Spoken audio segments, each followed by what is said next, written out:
শাক অনেকেই খেতে চায় না বা পছন্দ করে না, তাই আজকে শুটকি মাছ দিয়ে শাক রান্না করেছি। এভাবে শাক রান্না করলে খেতে অনেক ভালো লাগে।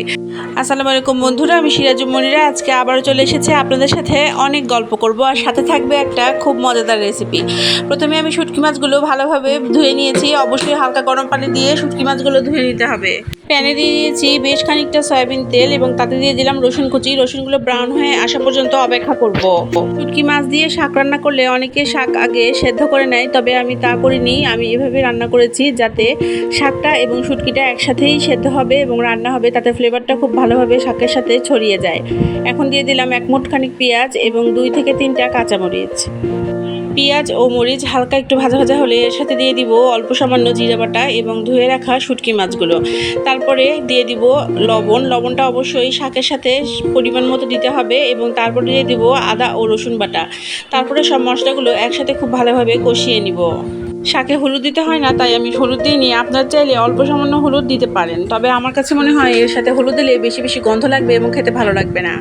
এখন যে শাকগুলো আমি ধুয়ে ও কেটে রেখেছিলাম সেগুলো অ্যাড করে দিলাম এবং চাপিয়ে দিলাম একটা ঢাকনা। বাস এখন এই পানিটা বের হবে এবং শাক এবং শুটকি খুব ভালোভাবে রান্না হয়ে যাবে।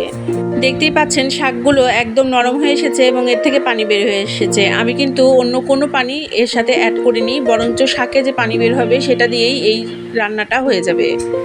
যারা লাল শাক বা যে কোনো শাক খেতে একদমই পছন্দ করে না, তারা এরকম ছোট্ট শুটকি মাছ দিয়ে শাক রান্না করে খেয়ে দেখবেন, মানে শাক ভাজি করে খেয়ে দেখবেন, অনেক মজা লাগে। আপনার যারা শাক খান না তাদেরও শাক খেতে ভালো লাগবে।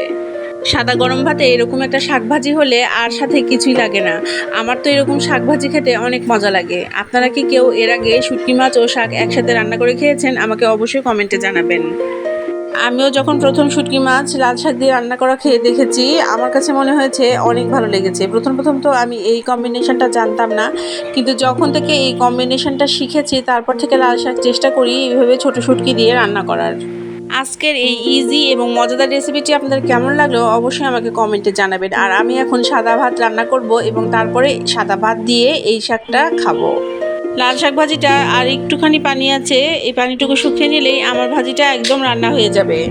পুরানো রান্না নতুন করে উপস্থাপন করাও একটি গুণ, এবং একই রকম রান্না খেতে ভালো লাগে না, তাই একটি জিনিস নতুনভাবে রান্না করলে সেটা খাবার প্রতি সবারই আগ্রহ বেড়ে যায়। আপনাদের কাছে যদি এরকম নতুন কোনো রেসিপি থাকে অবশ্যই আমাকে কমেন্টে জানাবেন। আমি চেষ্টা করব সেই রেসিপিটি রান্না করে আপনাদের সামনে উপস্থাপন করার জন্য। আর আজকে কিন্তু এখানেই শেষ করছি, আর কথা দিচ্ছি আগামীকাল আবারও হাজির হয়ে যাব নতুন অনেক গল্প নিয়ে। আর সাথে থাকবে নতুন ও পুরাতন যে কোনো একটি রেসিপি। সবাই আমার জন্য দোয়া রাখবেন, আল্লাহ যেন আমাকে ভালো রাখেন এবং সুস্থ রাখেন। আজকে তাহলে এখানেই বিদায় জানাচ্ছি। আল্লাহ হাফেজ।